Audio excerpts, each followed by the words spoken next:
This needs to be over with. In his stalker ways, he better not be calling no more. He better not be texting. 60 texts in, 2 hours? Psychopath. Ousamma's been conning his way through this relationship, convincing Debbie that he's the man she's been looking for. And now he's finally facing the music. Julian's proving to his mum why Ousamma should never have been trusted. Boy, let me tell you something. You are so full of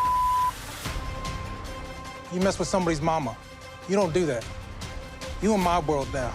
Oh yes, this is what we've all been waiting for. There's no way for Ousamma to snake his way out of this confrontation. But before we get to all the drama, let's rewind back to the start of this episode. It's a tell-all, and we haven't seen Miss Debbie since she packed her bags and escaped Morocco. And boy does she know how to make an entrance. Oh my gosh, I'm here at the epicenter of temporary insanity. Let me hurry to it. Debbie arrives in typical Miss Debbie style. I can barely count how many animals were used to make up her outfit. Yet somehow, in the space of only a few minutes, she's already had a radical change of outfit. She's giving a whole new meaning to the term peacocking. Miss Debbie is all about accessories, y'all. Now, as expected, Debbie is the star of the show. But, despite her colourful outfit and her upbeat attitude, Debbie admits how stressed she's been feeling. There's a lot of things that can be stressful about today. Number one, seeing Ousamma. Debbie hasn't seen Ousamma for months, not since that last meeting at the cafe. But when Sean asks whether or not they've been keeping in touch, we get two different sides of the same story. Ousamma has tried to communicate with me. I tried to call Debbie, but she didn't answer. So it means like she doesn't care. Now, when Ousamma says that he's tried to call Debbie, that turns out to be a bit of an understatement, to say the least. How many times has he actually tried calling her? A lot, it turns out. How many times did you try to call her? Like thousands of times. Now, we'll come back to all of these calls shortly, because this is one of the things that really annoys Julian. But aside from the stalker-level calling, there's one burning question that's been on everyone's mind. So, Ousamma, were you really in love with Debbie? Yeah, I loved her. But now I don't love her. Debbie's eye roll says it all. What could she possibly have done to lose his love? From what we saw in Morocco, she was patient, understanding, and making the best of a bad situation. Ousamma's feelings only changed after he dropped the bombshell that she wouldn't be staying in Morocco permanently. That's the only conceivable reason for the change. Anything else doesn't really add up. You don't just switch love on and off like that. That's not how it works. And this only confirms many of our suspicions that Ousamma never really loved Debbie. But Debbie did love Ousamma, which explains why this whole experience, being fooled and duped in the way that she has been, is still something she's struggling to come to terms with. It's still raw and painful for her. He doesn't know what love means. He just doesn't know. He was never sincere. Now, on that topic of being in love and being duped, Sean asks Debbie how much money over the course of the 4 years that they were together did she actually send Ousamma? And her response indicates that she's still adamant, despite all that's happened, that this relationship wasn't about money. How much money do you think you've sent him? I think, honestly, probably in over 4 years, maybe $2,000, $3,000, which is chump change. That should have been the first huge red flag. $3,000 is a lot of money, especially in Morocco. She says that she only paid for groceries and other essential items. But that's not your job, Debbie. You're not his mum. And in my mind, this only makes things clearer than they already were. All this time, while Ousamma was sending sweet poems to Debbie, it wasn't only love that he was getting back. There was a fair amount of cash too. So what's Ousamma got to say for himself? The floor is finally his. If he's going to defend himself, now is the perfect opportunity. So go ahead, tell us, Ousamma, in your mind, what's the main reason why this relationship didn't work? Well, we break up because Debbie told me that she will move to Morocco forever. But before, we never planned for this. Ousamma maintains that the reason their relationship failed is because Debbie promised him that he'd move to America, but then changed her mind and decided to move to Morocco forever. Now, Debbie denies this, but she does admit that at one point they did talk about going to America, only for her to dismiss the idea. Could you imagine me applying for your green card?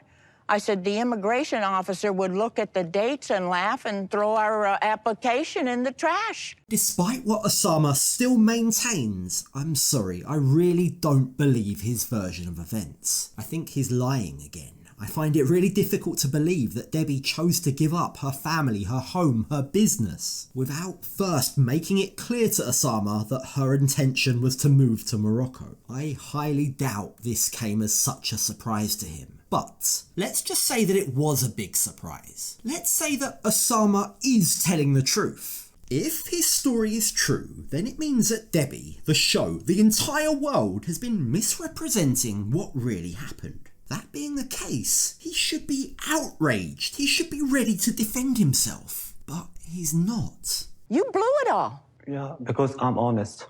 I can't lie to you. You want me to lie to you? I can't. He just seems so resigned to it. He has no backbone, no real fight. And while he claims he doesn't lie, we know that's not true. And watching this all from backstage, Julian is getting more and more frustrated. How many times can he lie in like 5 minutes? Julian's clearly unhappy with what he's hearing. He hates the fact that Ousamma is trying to paint his mum out as a liar when the liar is in fact him. And when he's finally invited to join the cast on stage, his entrance is quite dramatic. You are so full of You in my world now. And you lucky you ain't here. Ousamma looks like he's sitting through an interrogation, and I don't blame him. Julian is a policeman. You know, I'm a cop. I can sniff out bull miles away, and you're the biggest bull I've ever seen in my entire life. You're lucky my mom even gave you a second of her life. Okay, dog.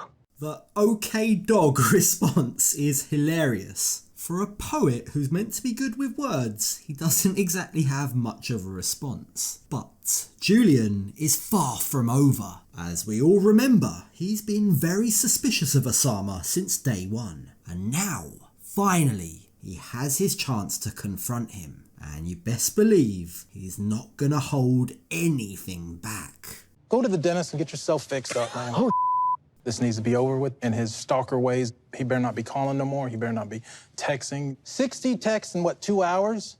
Psychopath. You can understand why Julian is so concerned by the fact Ousamma is messaging Debbie 60 times in 2 hours. That's the kind of act of desperation someone might stoop to if they're desperately trying to apologise or revive the relationship. Now, we'll come back to why Debbie doesn't just block Ousamma in a second. But Julian's not done with Ousamma yet. Quit preying off of elderly women that look like they're vulnerable. Get a job. No, I will not get a job because I'm a poet and I will die for my dream. Oh, come on, Ousamma, you're not Shakespeare. If he were just a struggling artist trying to achieve his dream, then this attitude might be admirable. But the truth is, Ousamma has a very strange relationship with work and money. He's okay with taking $3,000 from Debbie because he claims life in Morocco is so damn hard. You have to live here and you can understand. Like why I ask Debbie for money.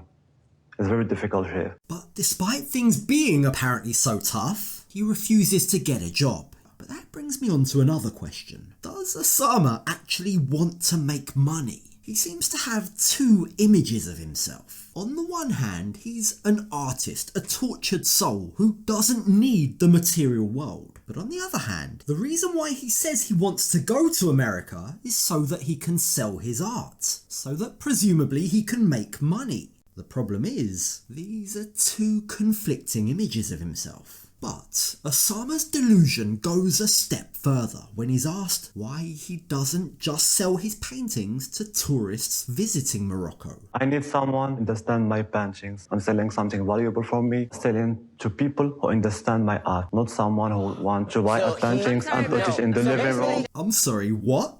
You're only willing to sell your art to hand-picked buyers? What, is he planning to interview each potential buyer one by one? It's ridiculous. Not only is he not actively trying to find work, but it now seems like he's sabotaging any opportunity to actually make money. Put your big boy pants on, go get a job, do what you can. You know, you don't stop and say, oh, I'm just gonna paint pictures and do poetry. The world takes sweat, blood, and tears. And that might be true, Julian. For most of us, it takes blood, sweat and tears to earn a living. But clearly that doesn't seem to be the case for Ousamma. He's somehow managing without a job. Probably, in large part, thanks to the money that Debbie is sending him. Which explains why Ousamma continues to message Debbie. He doesn't want to give up his cash cow. Ousamma, have you been trying to get Debbie back into a relationship? Yeah, I tried before. Did you send Debbie a text that said, I love you?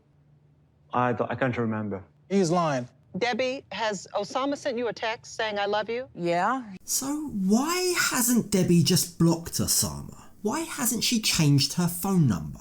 It's a concern, because we know that these two in the past have had huge arguments, but each time Ousamma has managed to weasel his way back in. The concern is, for as long as she's still receiving these messages, the door isn't fully shut. Ousamma still might have his claws in her. And what Debbie says next implies that she still hasn't come to terms with who the real Ousamma actually is. You know, the old Ousamma I used to know wasn't a mean person, but now he's a very mean, unkind person. No, Debbie, no, there is no old Ousamma. It's really difficult to hear that Debbie still clings on to the notion that he used to be different, like somehow there's two versions of Ousamma. Because for as long as she believes that, for as long as she remains unwilling to accept that this is the real Ousamma, what we see before us, the liar, that continues to give him a glimmer of hope that he might be able to win her back. And that, I think, is a very worrying reality for Julian. The reality is, his mum still hasn't given up on Ousamma. If Ousamma reaches out to you after today, will you respond to him? He'd have to move a mountain. What kind of mountain would that be? You know, he could start by sending me an airline ticket. I just want to scream, no, Debbie, no, please. Somehow she's still in denial. And understandably, this, for Julian, is the worst possible thing his mum could say. No, see, that's what I'm talking about. That's exactly what I'm talking about. You need to delete his off your phone, your iPad, your computer. I don't want you ever talking to him again. Julian's desperate for his mum to cut the cord. But when their segment ends and they all walk off stage, it becomes very clear she's not ready to do that. As she admits, she misses her best friend, and remarkably, she's still concerned for Ousamma's well-being. It's just that I missed my old best friend, and he's gone. He's not your best friend, and he's never been your best friend. He's a con artist, Mom. Did you see? He did not look well. Sorry, Debbie, but I'm siding with Julian here. I think Debbie's love is too strong just to be bottled up. And that's a good thing for the world, but it needs to be shared with the right people, and I really hope she's not taken advantage of again. I'll tell you, I've never slammed doors and locked them. I may have slammed some. You need it locked. You need to lock this one and throw the key away. You really do. Lock it, throw that key away, and please, Debbie, don't look back. You can do so much better than Ousamma.